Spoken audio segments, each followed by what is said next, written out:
సింగరేణిలో solar power scam కూడా జరిగిందన్నారు హరీష్ రావు. 3 వేర్వేరు ప్రాంతాల్లో సోలార్ పవర్ ప్లాంట్లు పెట్టేది ఉంటే వాటన్నింటినీ ఒకటి చేసి ఒకే టెండర్ వేశామన్నారు.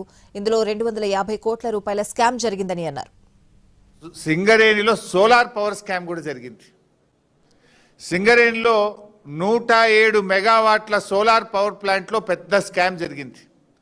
అవి 3 డిఫరెంట్ సైట్లు 37 అంటే 30 మెగావాట్లు అట్లా 3 డిఫరెంట్ సైట్లలో సోలార్ పవర్ ప్లాంట్ పెట్టేది ఉంటే తమ అనుయాయులకు కట్టబెట్టడానికి, పోటీ తగ్గించడానికి, ఎంఎస్ఎంఈ వాళ్ళు పాల్గొనకుండా ఉండడానికి 3 కలిపి 107 మెగావాట్లతో single tender పిలిచినారు.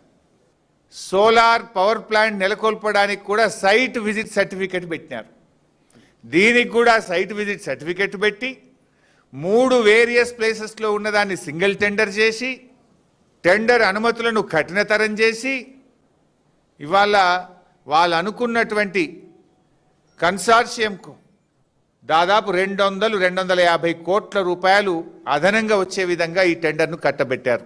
గోల్టీ solar power private limited అనే కన్సార్షియంకు అప్పచెప్పినారు. ఆ వివరాలన్నీ కూడా మీకు ఇప్పుడు మీడియాలో షేర్ చేస్తాను.